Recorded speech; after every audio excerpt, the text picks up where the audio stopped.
What is going on, Panthers Nation? How y'all folks doing today?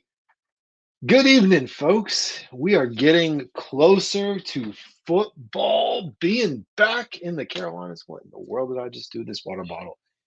I decided to go live tonight. Did not plan on going live, but I sat there for 10 minutes or so. It wasn't 10 minutes, it was like 5 minutes recording an episode. And as I went through the recording process, I just kept screwing up.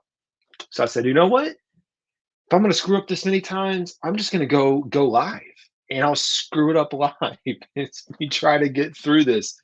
And I can also add additional content in and just check in with y'all, folks. We have preseason football coming up here. I will have my official preview of the New England Patriots and the Carolina Panthers on Thursday Night Football.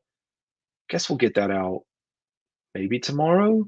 I guess I'll have to record tomorrow, maybe early in the morning since I'm recording this now, and then get it out tomorrow, depending on the weather. Got a hurricane coming this way. Think we'll be fine. Should be a tropical storm, not even a hurricane. So we have that going on for us.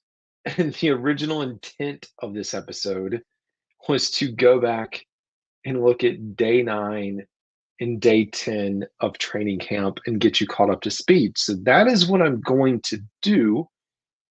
I've got a few snippets that I took away from the pressers, and then we can look at the transactions, the depth chart, which I have not even really looked at or reacted to, that's been published, and of course give you all my thoughts and opinions on all things Carolina Panthers along the way. It does stink that we were not able to go to camp for more than one day. You know, we drove up from Wilmington, it's like 3.5 hours.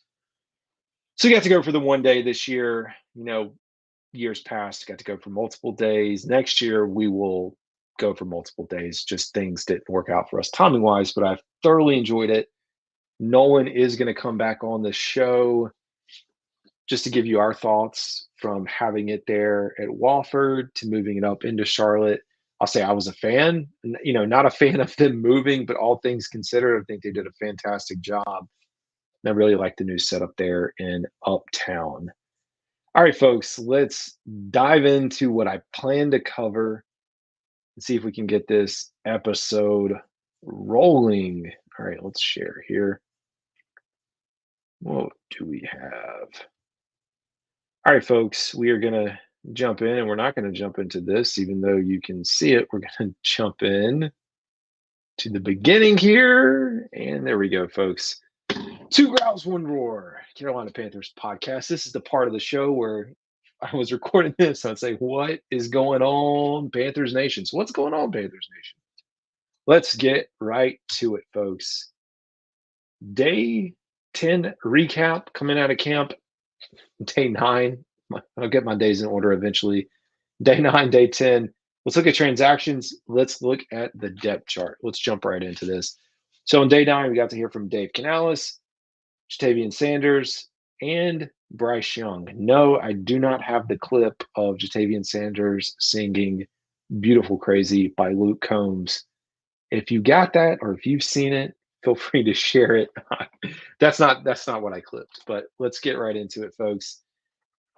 Dave Canales, you know, day 9 in training camp, practice 9 really on Monday. You know, it's funny, these things move so fast. So it's really old history. But if you have not had a chance to follow me or listen to any of the updates, we did have positive news with Xavier Legette. MRI revealed no fracture, and I know that was announced before. So I think we knew that, Sunday afternoon, Sunday evening. Still re-emphasize that he's day-to-day. Do not think, there's any way we're going to see him this week. And, depending on the severity of his recovery, hard to imagine that we may even see him in the preseason at this point. Terrace Marshall Jr. also rebounding. Sounds like there was a really bad collision from the folks that were there, and I saw a report. But he's back in action now, and man, he's making a name for himself as well as Jonathan Mingo. You heard me talk about preseason participation. Coaching staff is evaluating who's going to participate. When this originally came out on the ninth came out on the 5th, but practice 9, there was talk about Bryce Young and would Bryce Young participate? We now know that Bryce Young is not going to be participating. And I'll say I understand it in like the new age of the NFL where you're not getting a lot of guys playing. But on the flip side, you also have to think about that this schedule itself, you've already reduced it from 4 preseason games to 3. You're, I mean, it's hard to know what Canales is going to think, and you have to trust him, which I do. But I do think there is value in Bryce Young getting on the field at some point. And to me, it honestly would have made way more sense going up against New England versus the Jets and their defense or Buffalo and their defense. I think there's a good test if we do get Bryce Young out there, but I have a feeling like we're going to have this joint practice with the Jets. They may decide like that's more than enough because we've seen that as well, that they think they get more out of a joint practice than they do in the preseason game. Anyways, we'll take it for what we have on the roster and kind of go from there.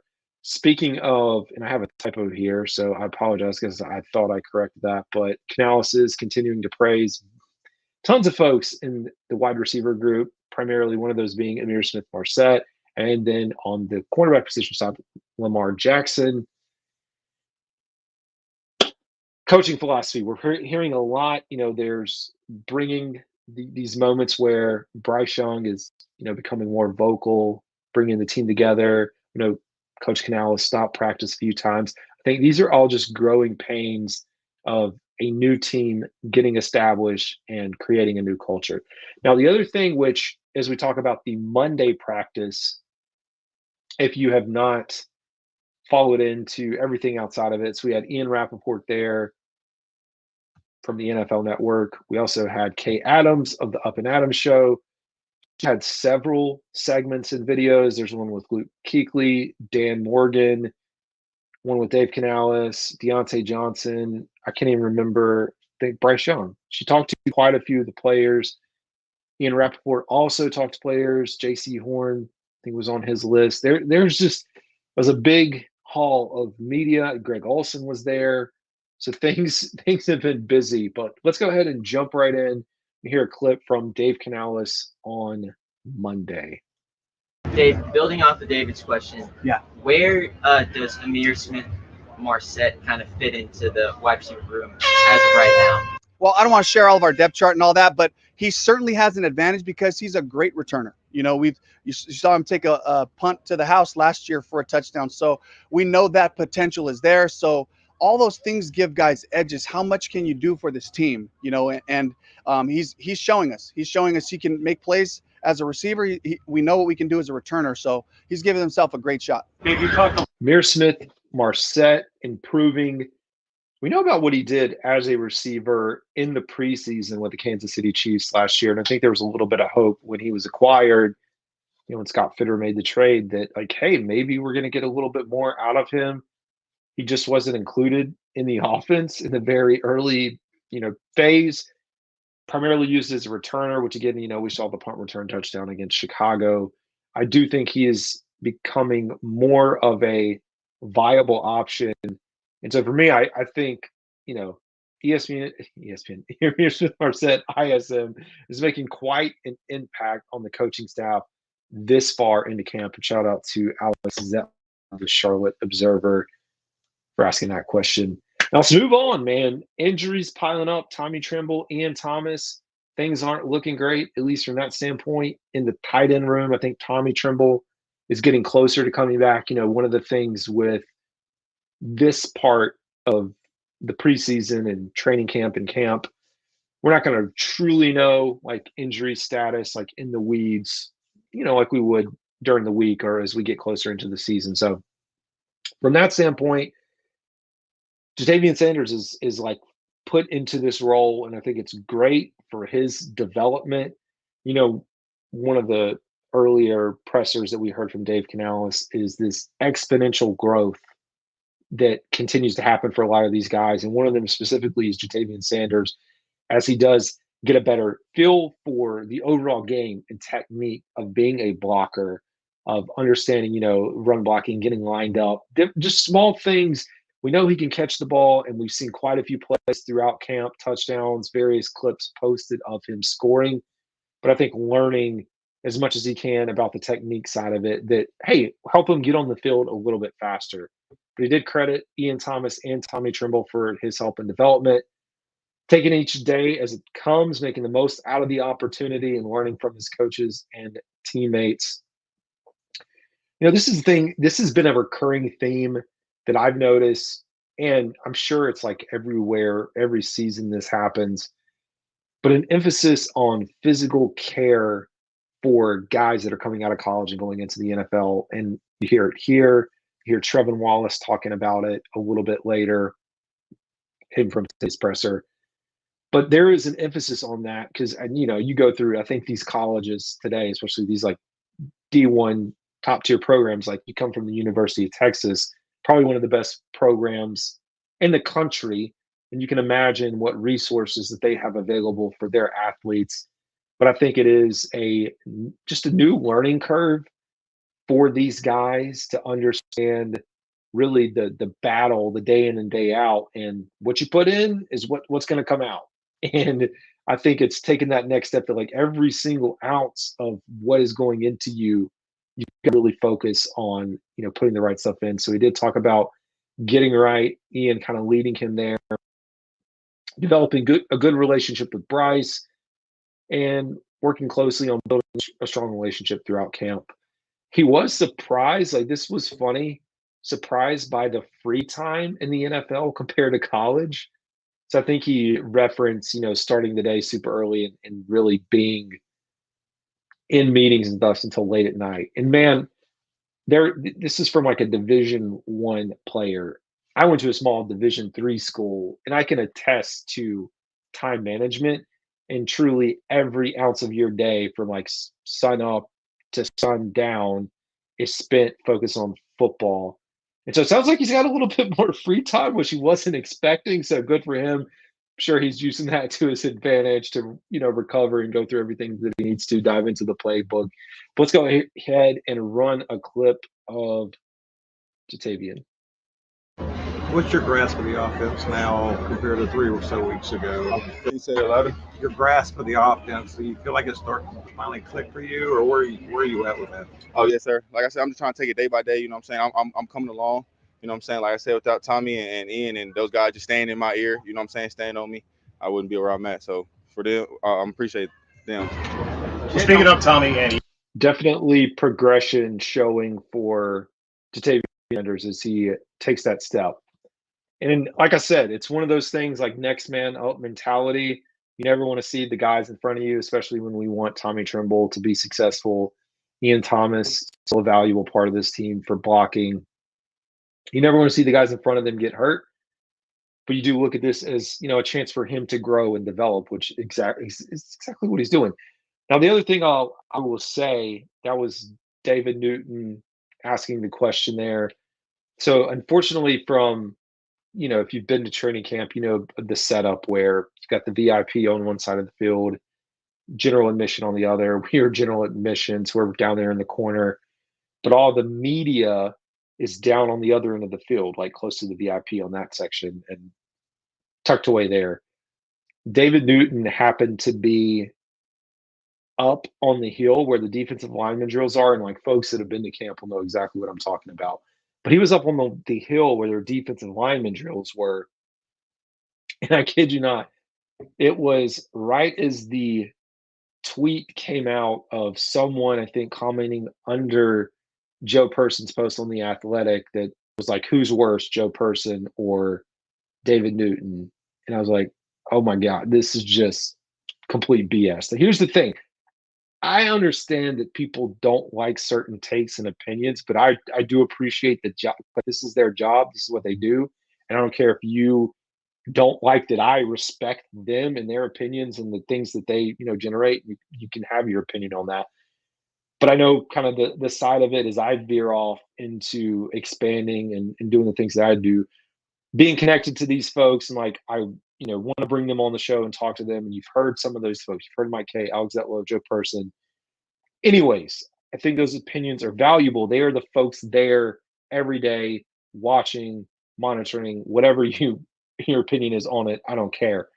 Anyways, I went over to David Newton and I tweeted like after the fact, so you saw it. But I went over to him, like introduced myself because I mean, like who knows if he really knew me. But we got to talking, and I was like, "Hey, man, don't worry about what you see out there." And he's like, "No, don't don't worry. I don't mind. I don't care. I don't pay attention to it." So, anyways, we are talking through. ESPN itself is, of course, a beast. It's a monster. ESPN is much more restrictive about who can come on and talk or where they can have their employees. So I talked to David and was like, "Hey, man, I'd love to have you come on the show, chop up, talk Panthers football." And so we got connected. We've got to go through like an approval process. So I don't know if it's going to happen, but did at least get contacted, emailed, and we're just waiting to see if we can get this approved. So if that pans out, you would hopefully get him on the show. It wouldn't be a recurrence, but fun times. And a small tidbit, he also, speaking of ESPN, knew Randy Slack, who I work, y'all know I work with ESPN Wilmington to go and talk Panthers. Speaking of which, I'll be on there tomorrow. Again, pending, I don't think we're having crazy enough weather for me not to be able to call into the show. Be on there tomorrow, talking through the updates on camp as well as previewing, I'm guessing, the first game of the preseason. So anyways, I'll keep plugging along here. We'll move on to Bryce Young, and tons to talk about here every day with Bryce Young. He did speak to, as you have these interviews that stack over top of each other, it's nice when the folks that are asking the questions, the beat reporters, the writers, that kind of tie in, the relationships, the folks that are at the podium. So highlighting his role in mentoring rookie Ja'Tavion Sanders, is talking about Sanders' eagerness to learn and adapt quickly. Training camp and versatility. I mean, I think, we all understand like the purpose of training camp for at least the Panthers this year and the offense, getting a new playbook, building chemistry with some of these guys. There's a clip from Dave Canales, I'm not playing it, where he talked about wanting to have like an interaction with every single player, a dap, pound, a hug, whatever it is. And he like understands their mood. And here's the other thing, and I do have a clip of this.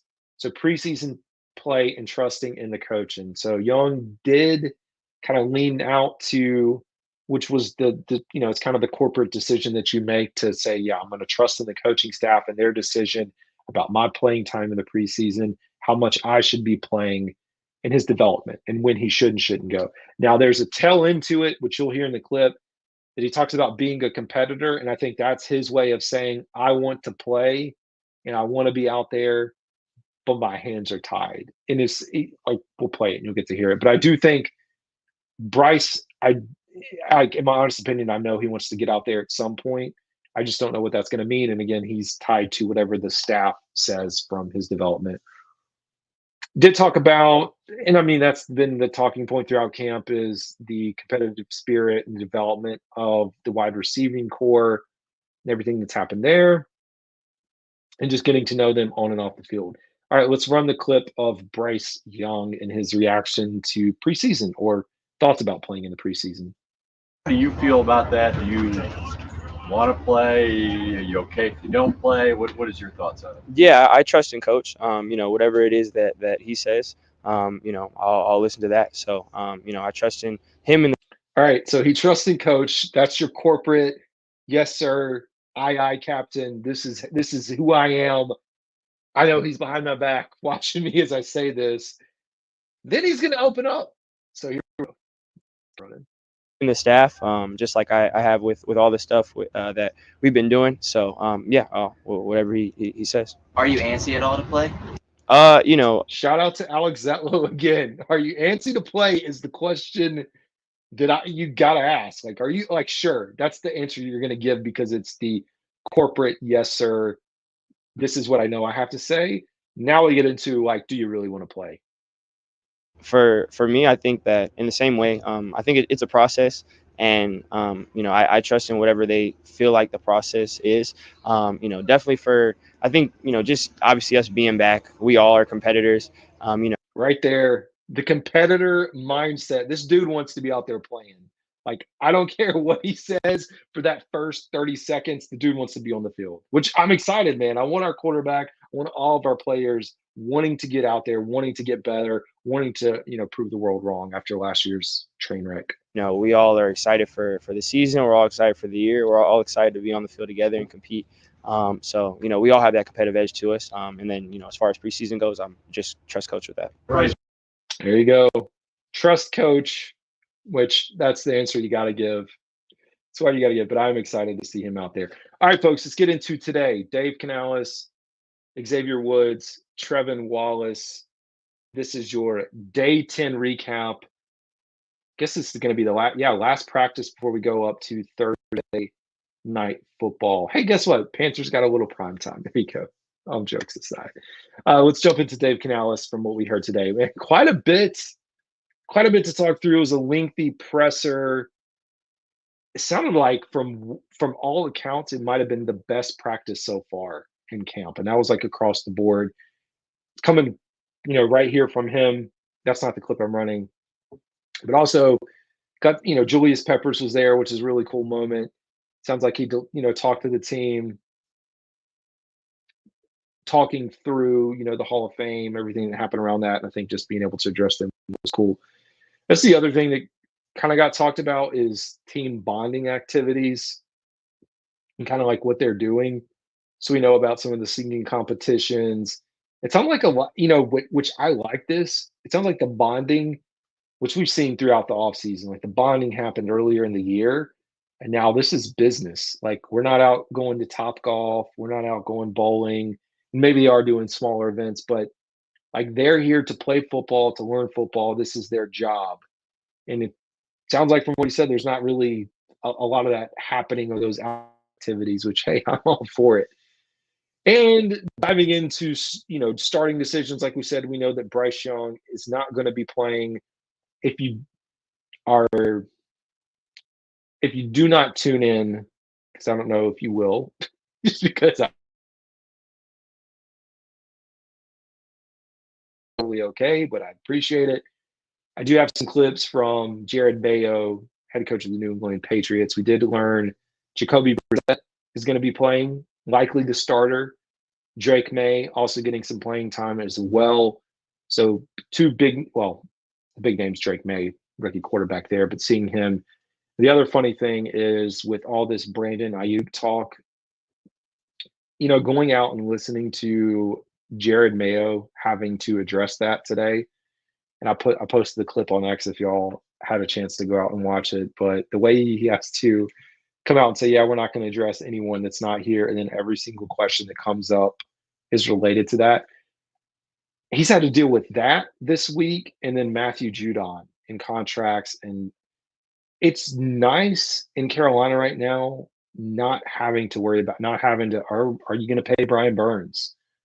Because we know we've had those conversations in the offseason. I know he's gone, but I'm saying, like, in a situation like this where what's the contract situation look like for this player?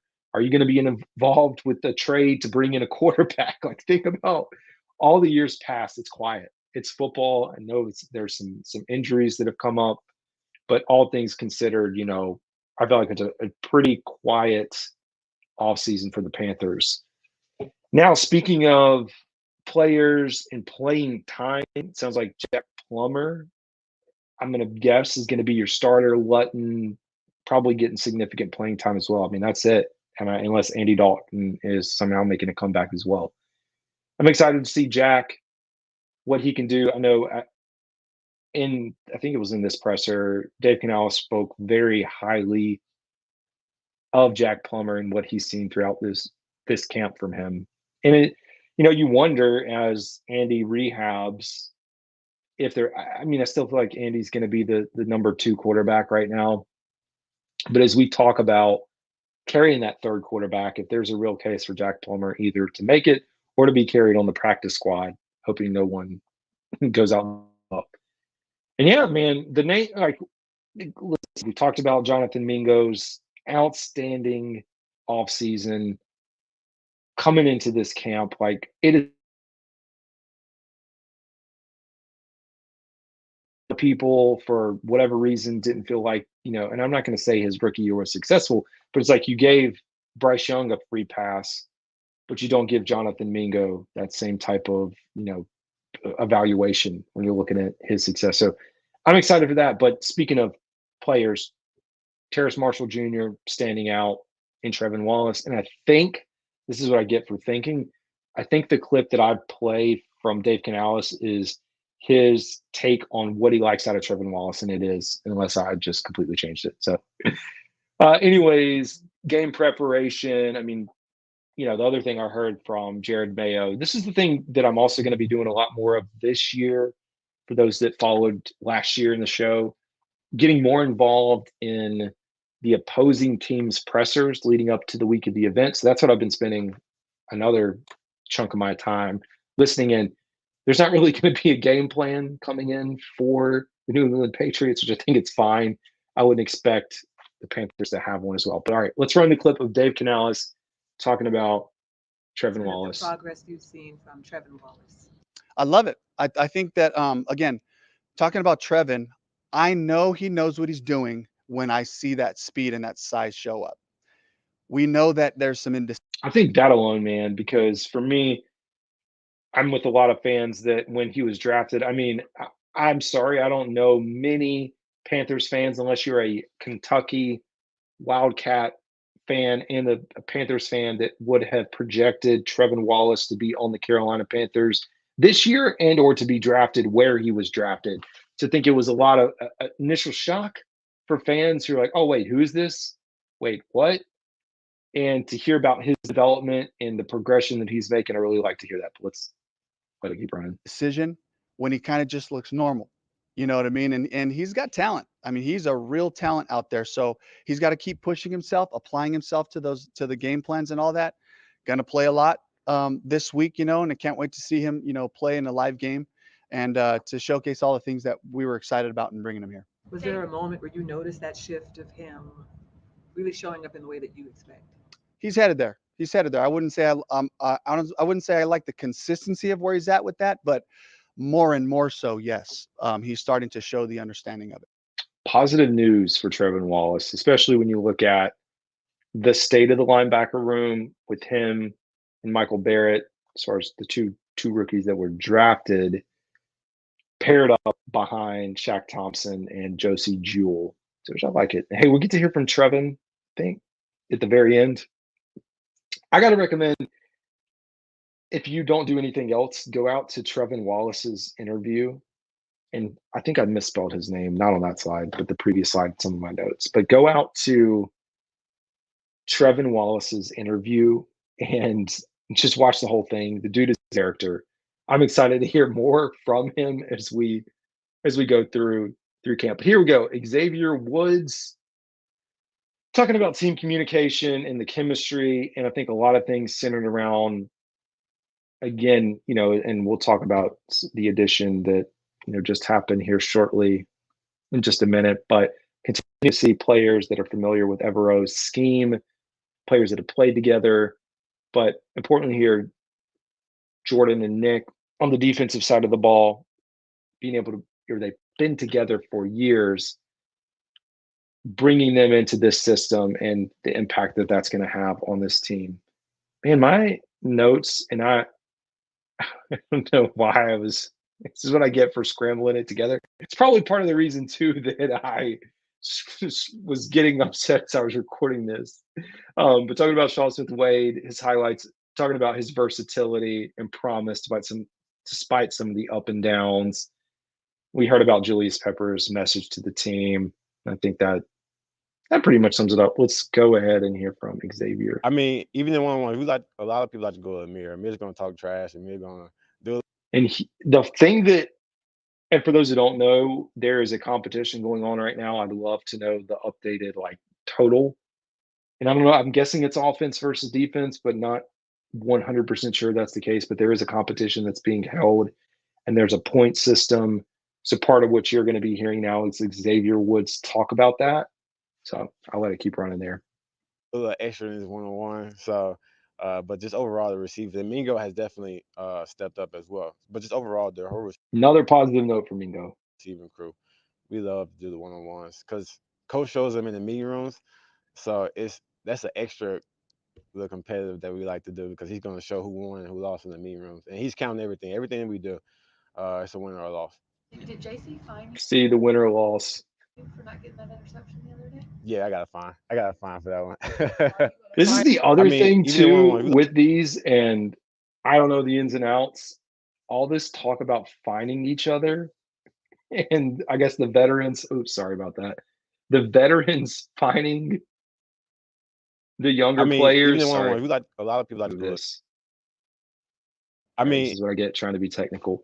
Anyways, there's a lot of talk about veterans and them finding, and there was one with Trevin Wallace. I don't think I clipped it, of Shaq Thompson saying that he was going to find Trevin because he did not tell a coach happy birthday. Just the nature of what it is. All right, folks, let's jump into the last one with Trevin Wallace, talking a lot about his excitement being able to play in the first game. What I'd really like to know, so this is a dad. He's already got 2 daughters. I think the journey itself, getting into the NFL, but what I liked from him as we get into this is he's kind of the clown apparently of this rookie class, and I think probably one of the few rookies in the group that have kids.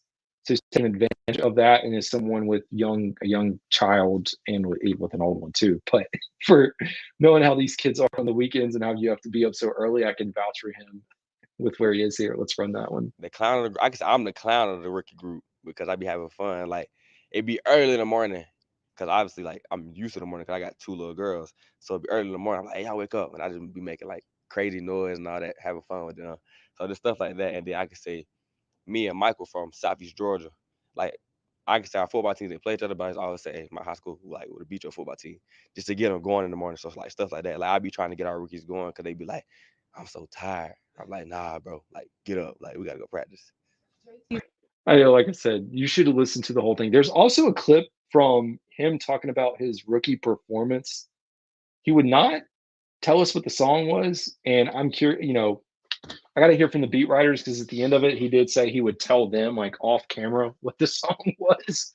But apparently, it was like he said PG-13, which I'm like, that can't be that bad. I don't know if maybe it was actually rated R. But anyways, I recommend going out and listening to him. I'm excited to have him on this roster and learning behind Shaq and Josie.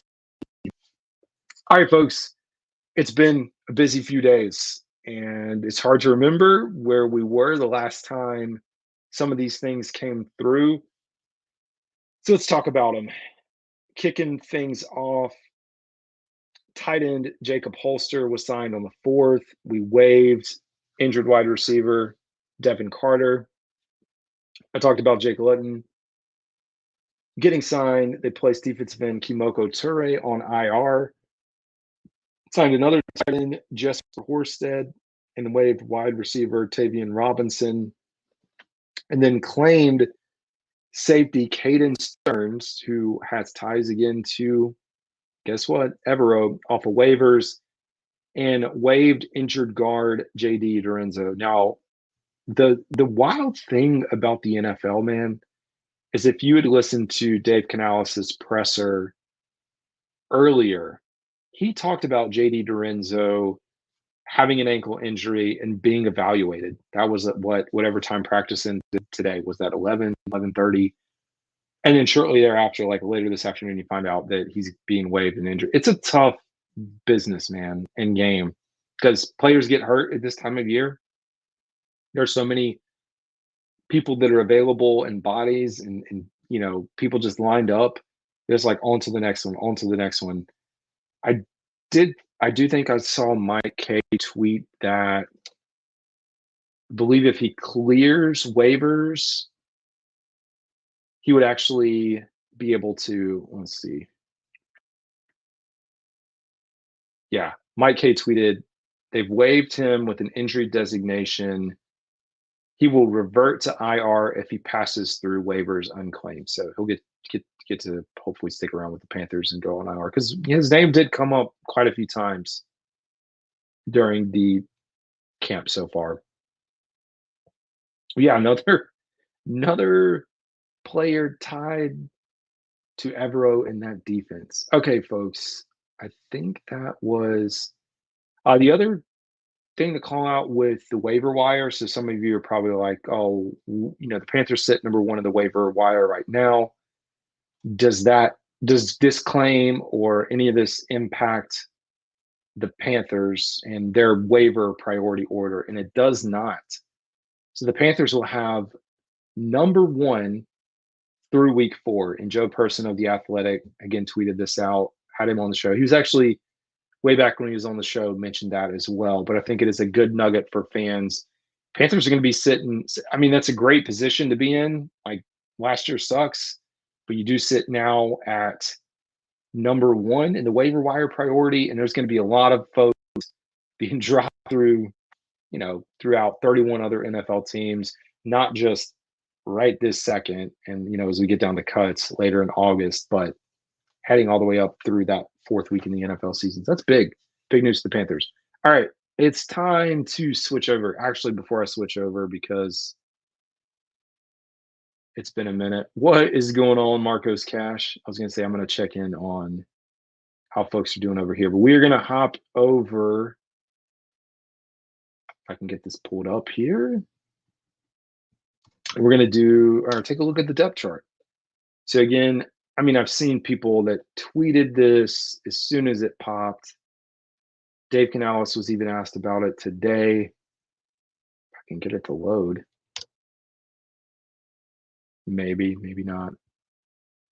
My internet is running very slow right now, so we might not be able to pull it up.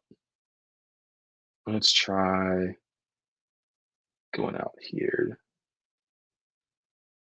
I don't think it's okay. Here we go.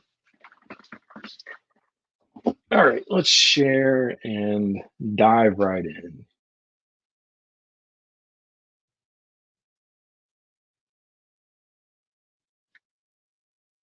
All right, y'all. So this is the first pass at the 2024 depth chart.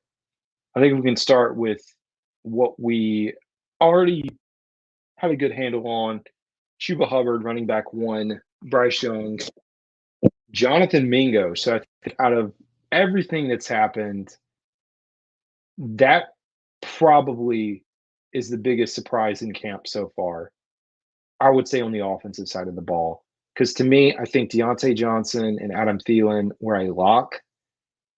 I talked about coming into this camp that I felt Xavier would probably push for like the third starting spot out there. And to hear and see how Jonathan Mingo has developed, I think it's a great story for Gamp. I think it's a great story for Bryce Young, Mingo, for everyone on this team to see Mingo taking the next step in his development. Maybe a little surprising here. I mean, not necessarily, but I do think this is something to monitor, is Tommy Tremble and Ian Thomas right now. I'd say this is like when healthy. So I think, but actually, as I read this now, I also look at this as like, even if Xavier was healthy, Xavier would not be your third wide receiver, because you have to think Tommy Tremble and Ian Thomas are both injured right now, and they are still above Jatavian Sanders and Jordan Matthews on the depth chart. So I think that's one small tidbit that we can also take away from this. So Ian Thomas, Tommy Tremble, offensive line, Taylor Moton, Robert Hunt, Austin Corbett, Damian Lewis, Ike Ekwonu, Deontay Johnson. All that makes sense. Now I'll tell you the second surprise. Like, if you're going to put Mingo as the biggest surprise in camp on the offensive side of the ball, Terrace Marshall Jr. would have to be right there behind him, because Terrace Marshall, and I get it, some people are going to say, oh, we hear this every year.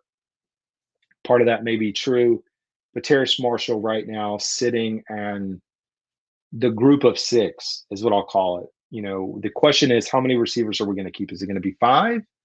I don't think we stretch to 7. I think at most you're talking 6. Remember Tampa. So Tampa carried 5 But you have to remember Tampa had Mike Evans and Chris Godwin, and both of those are 1,000-yard receivers. I love the Panthers, and I love what they've done in the offseason, but I know that we have 2,000-yard receivers on this team right now, which makes me think we may lean into carrying 6. Like I said, hard to imagine 7, but crazier things have happened. Anyways, Terrace Marshall Jr. will go back down the offensive line. Ricky Lee, Chandler Zavala, Cade Mays. This is surprising as well. Cade Mays listed right now as the backup center when we know Brady Christensen has been getting a ton of reps there. But that's how it's listed. Then at right guard, Brady Christensen and Badare Traore, whose name honestly hasn't come up quite that much from what I've heard. But looking at the third line, I mean, really, when we start getting into Jeremiah Crawford, Nash Jensen, Brady's a carryover, and then Andrew Rame, I think those are definitely your practice squad guys. And even out of this group, the other thing to remember is I don't think we'll carry 10 offensive linemen. You're really looking at 9. And I think if I'm, looking at the roster, like if we, one of the things that's not addressed here is Yash Nijman. He's not even on this list, as he's getting ready to come back. So you have to throw him into the mix. With him being a swing tackle, that could factor in. You look at when you get down to 9 players, like assuming we kept this 9, you are looking at players who can be versatile and play multiple positions. Knowing that Brady Christensen has really been the number 2 center, taking a lot of the reps as center as number 2, you could see a situation here where Cade Mays potentially gets cut. Way too early to speculate. I think we'll see more as we get preseason reps and snaps and who's running with who from there. Now, tight ends, Jatavian Sanders, like we've talked about, stellar camp. Jordan Matthews making a name for himself. I think at the end of this, if these guys stay healthy, you could see tight ends on the roster heading into this year. Jordan Matthews had, Mike K has done a fantastic job kind of documenting some of what he's seen out of him, so like that.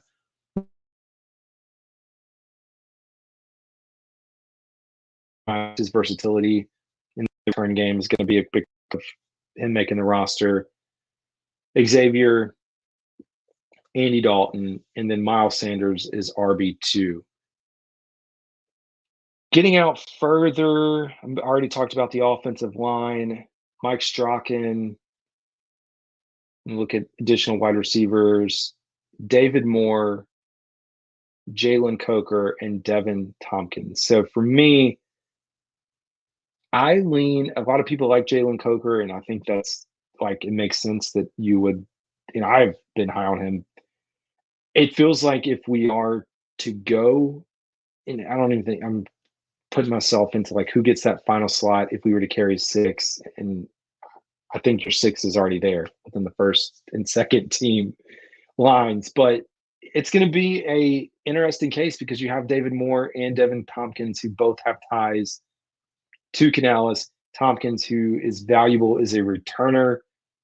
So the only reason I'm saying is when you get down to these end line roster cuts, it's going to be how else can they contribute? Can they go and kick off? Can they go here? Can they go there and provide impact to the team?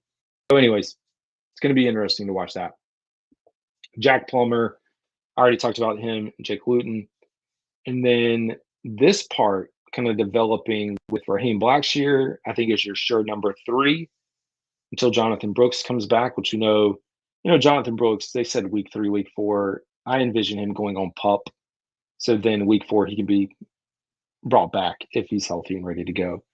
Mike Boone is the 4th back that's coming up quite a bit and had a pretty solid camp. A few folks have called that out as well.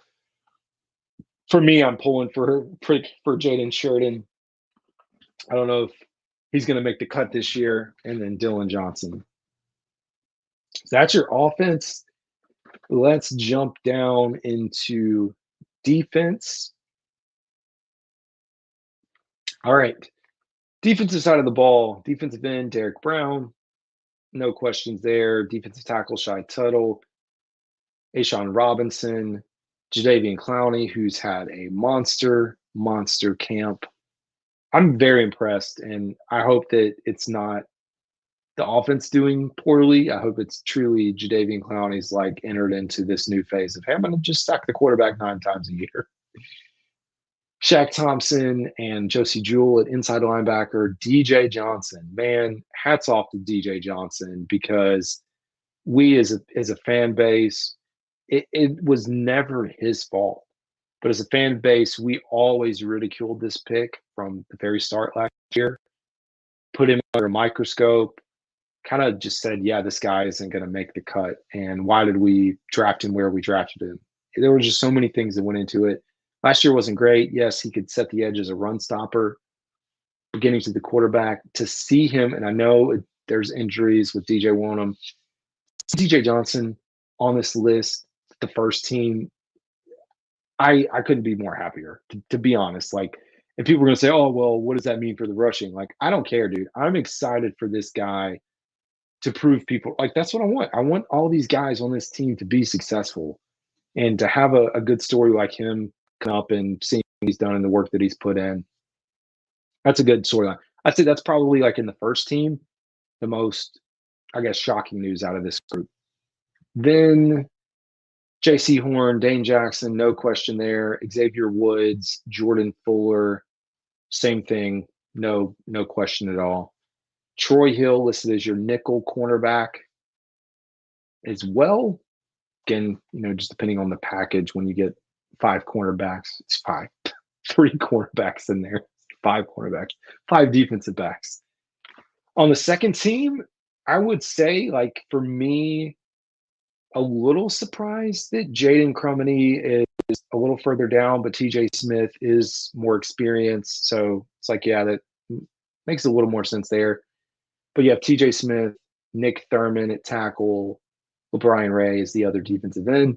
Then outside linebacker Clavon Chasen, who was pegged kind of, getting some first team reps. He dropped down a little bit. He's another guy. Like, if he can be a valuable asset to this team as a rotational piece on the edge, spelling Clowney or spelling DJ or whoever is in there, we need that. At the inside linebacker position, Claudin Cherilus, Trevin Wallace sitting with your second team. So again, rookie Trevin Wallace making the leap up there. Ikuliota at outside linebacker. Cornerback, Lamar Jackson, making a name for himself, and DiCaprio Bootle. Then we get Nick Scott and Alex Cook as your second team safeties, and then Shaw Smith-Wade. We know he's a cornerback, but playing more of that nickel cornerback. And I think that's why they drafted him. We know that's where he played in the Senior Bowl, where he excelled. Now we get into the third team, and this is where, it doesn't take long, folks. 11 plus 11 is 22. 22 plus 22 is what? 44? Hopefully I can do math. 44 plus 3 is 47. You've got 6 additional spots outside of your first team and second team on offense and defense to split. So you can decide, hey, we're going to carry an additional 3 on offense, an additional 3 on defense, or, we carry 2 on offense, 4 on defense. Like that, I mean, you're just play the numbers game. That's it, 6 positions. So out of this group, when you look at third and fourth team, and then third and fourth, fifth, sixth, all that, 6 guys. That's it out of this group. So it's going to be tough because we do get into some draft picks like Jaden Crumedy, like I just said. Although, I mean, I don't know it's early and they drafted him, so it's hard to imagine he gets cut. But then we have Olamu L, who's undrafted free agent, Junior Aho, Kenny Dyson, Chandler Wooten, Tay Davis, who's had a little bit of an impact on special teams, Luigi Villan, Deshaun Jameson, again, as we talk about cornerbacks, Willie Drew, Damani Richardson, Clayton Isbell, and this one's scary if you're looking at the borderline roster. I know folks have called this out, but Jamie Robinson, former draft pick early draft pick for the Carolina Panthers, sitting there as the third string nickel cornerback. Odds are not in his favor. And then looking at the fourth string, like one Michael Barrett for me, like I was high on Michael Barrett. He's a 7th round draft pick.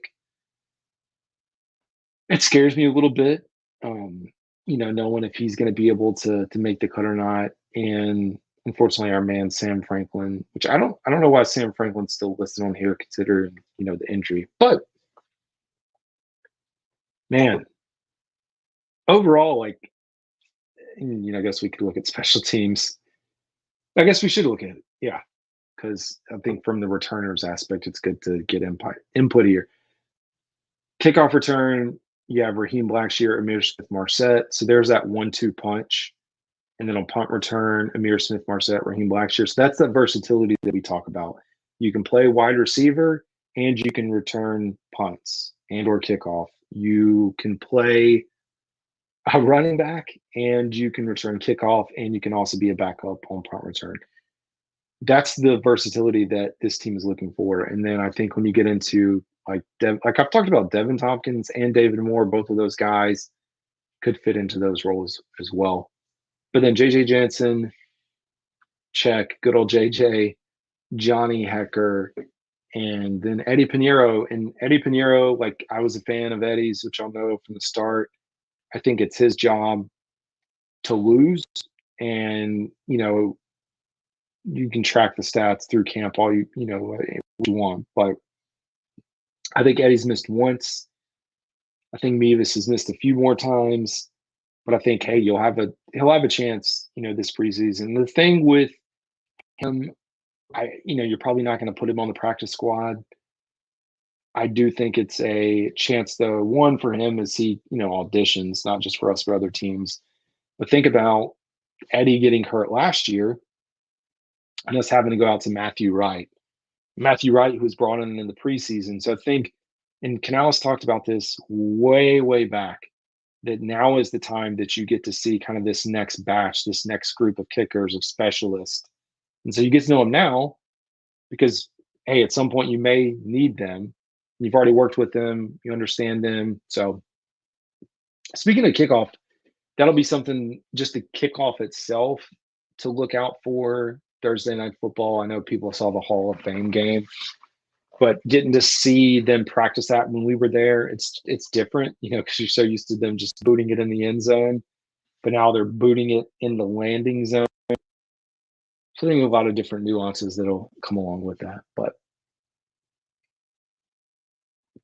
anyways, good gosh, I've been on here talking for an hour. Well, we have football coming up, man. Football coming up on Thursday night. I don't know why